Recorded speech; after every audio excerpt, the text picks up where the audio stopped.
नमस्कार दोस्तों, मैं बबलू चौरसिया, इंडिया टीवी 18।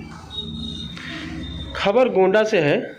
मामला थाना कटरा बाजार का है, जहां पर राज्य मानवाधिकार आयोग ने मृतका हेमावती के पिता विनोद कुमार शुक्ला ने मुकदमा अपराध संख्या 17/2023 धारा 304(वी) व 506 IPC थाना कटरा बाजार जिला गोंडा के मामले में अभियुक्त गणों की गिरफ्तारी न किए जाने पर तत्कालीन पुलिस अधीक्षक महोदय आकाश तोमर गोंडा से मामले की लिखित स्पष्टीकरण 2 सप्ताह के भीतर देने का आदेश पारित किया है।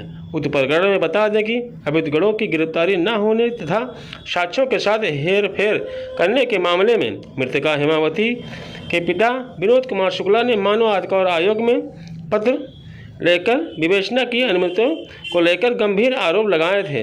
इस मामले में माननीय आयोग ने संज्ञान लेकर पुलिस अधीक्षक महोदय गोंडा से जवाब तलब किया है। उक्त प्रकरण में केवल मृतका के पति की गिरफ्तारी अभी तक संभव हो सकी है। शेष अभियुक्त गिरफ्तारी पुलिस नहीं कर पाई है। इस मामले में मानवाधिकार ने पुलिस अधीक्षक से कहा है कि इस प्रकरण में जल्द से जल्द तुरंत गिरफ्तारी की जाए।